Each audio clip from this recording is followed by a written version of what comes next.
All right, let's talk about the difference between talking to your unborn child and spirit baby communication. There is a very big difference. One is, when you want to get pregnant and you're randomly talking to your child and you're having those visions of the future where you're going on picnics and you're going on holidays and you're telling that baby that you're going to be the best mother in the world or the best parents, and that you are loving and caring and please come and please join us and da da da da da da da da. So this is you talking to a child that somehow already exists, but you don't really know what else to do. Sometimes you are pregnant, you're holding the belly, you're touching, and you're talking to your child and you're telling him or her what's going or them what's going on. And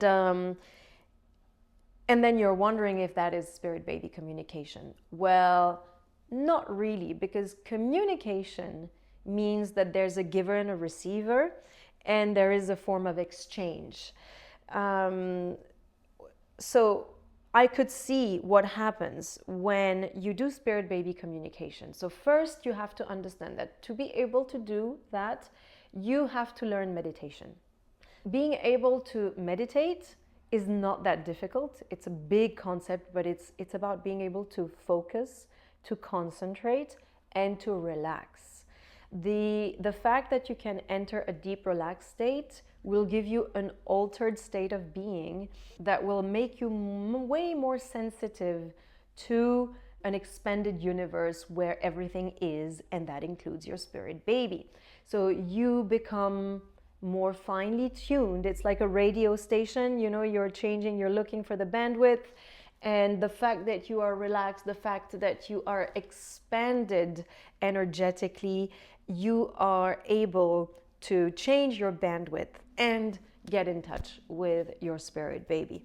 When you want to do spirit baby communication, there are different ways, but the first thing is you need minimum 10 minutes of relaxation techniques. So you can listen to guided meditations or sound or music or something that will relax you, and you have to be fully present in the moment. Meaning, whether you're sitting down or lying down, you have to be focused on what's happening in your body, what's happening on the outside, and then you stay with it. The idea is that you can only see, feel, hear everything that is within your own bubble. Imagine that you are in a soap bubble, and this is the only thing that you should be aware of: what you're hearing, what you're feeling, and what you're sensing. Then the second part is, to get the right answers, you have to ask the right questions. Not every questions can be answered. You have to know that sometimes you will ask questions to the souls of your baby, and there will be no answer, because you're not meant to know. You're not meant to know precisely when you're going to get pregnant, or if the next transfer will be the right one. These are very legitimate and questions that you might have, but just know that these are very difficult for you to get those answers. So it could be, are you coming in this lifetime? Am I going to get pregnant soon? Will it come naturally or through IVF? But before you ask all those questions, you can write them down, you can plan. But once you get into your meditative state, the first thing is you have to request, you have to ask for your spirit baby's soul to come to you. Now, there are many ways in which the soul can come and manifest itself. It could be a physical sensation that you feel on the one or the other side. It could be warmth, it could be a cold, it could be a pressing, someone holding you. It could be different sensations. It could be a sense of smell. All of a sudden, something is changing in the room. Or it could be someone that you hear, almost as if it's your own thought, but it feels a little different, and it's saying hi, or it's saying I'm here.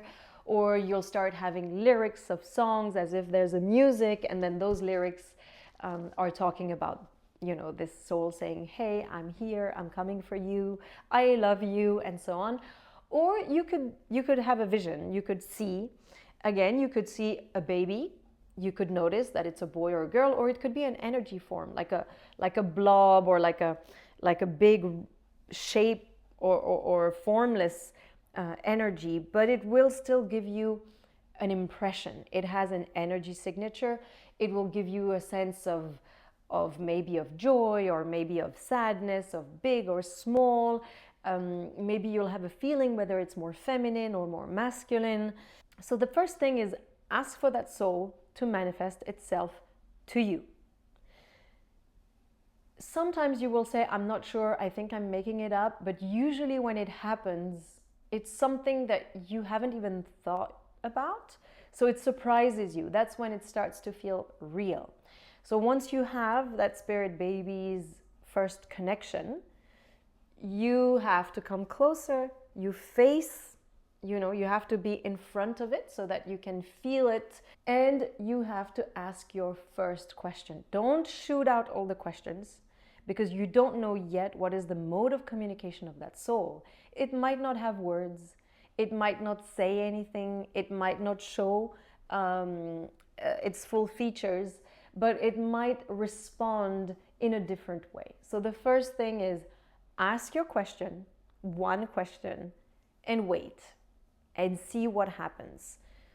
Even if you have to wait 5 minutes, you sit with that question and you wait. This reminded me of what people say about prayer and meditation to God, when they say that when you pray, you're talking to God, and when you meditate, you're listening to God speaking to you. Well, here it's a bit of the same thing. It's when you get into that meditative state, and it's a mix between a prayer and a meditative state.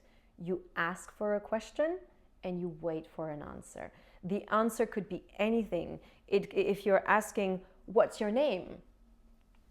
Maybe something will pop up, or maybe tomorrow you're going to dream about the name. It doesn't mean that the response will be immediate. You could ask, are you a boy or a girl? Maybe it's going to tell you in your ear. Maybe you will feel it. Maybe it will show you something. It will change its color, and it will identify as something that you understand. There's so many ways in which it can happen. Then you can ask, are you connected more to me, or to my lineage, to my ancestral lineage, or to my partner? Then the questions are endless. Are you gonna come now? Do you want siblings? If you ask when are you gonna come, then you might get a year, you will get a season, you could have an image of the future. You could ask sometimes to project into the future what's gonna happen. You could even ask randomly to that soul, what do you want me to know about you? And then wait and see. Then you have the physical signs. Let's say that the connection is not fluid on a soul-to-soul level. You could ask, okay, if you are here, then I want a butterfly to come and greet me within today and tomorrow. I've had the case of clients who said they would do that, and within minutes butterflies would get into their houses. It would surprise them how fast the response would be. Or give me a sign, and then you have to choose the type of sign that you want. Sometimes you have to establish what is the best way to communicate with you. So all these are the things that you can put in place to establish a real connection with your spirit baby, and you can do that before the child is even conceived, and you can do it while you're pregnant. And some days it will work, and some days it won't. And it goes in that direction, just stop. It's not going to work that day. Give it some rest, and then maybe try another method. And like I said earlier, learn meditation. You will really struggle if you're not used to meditating or to train through hypnotherapy or self-hypnosis technique. You can work on many things. It's never too late, and the more you work on your relationship with your child, the smoother, the easier it's gonna be in this incarnated life. Okay, that's it for today. I'll see you very soon. Bye bye.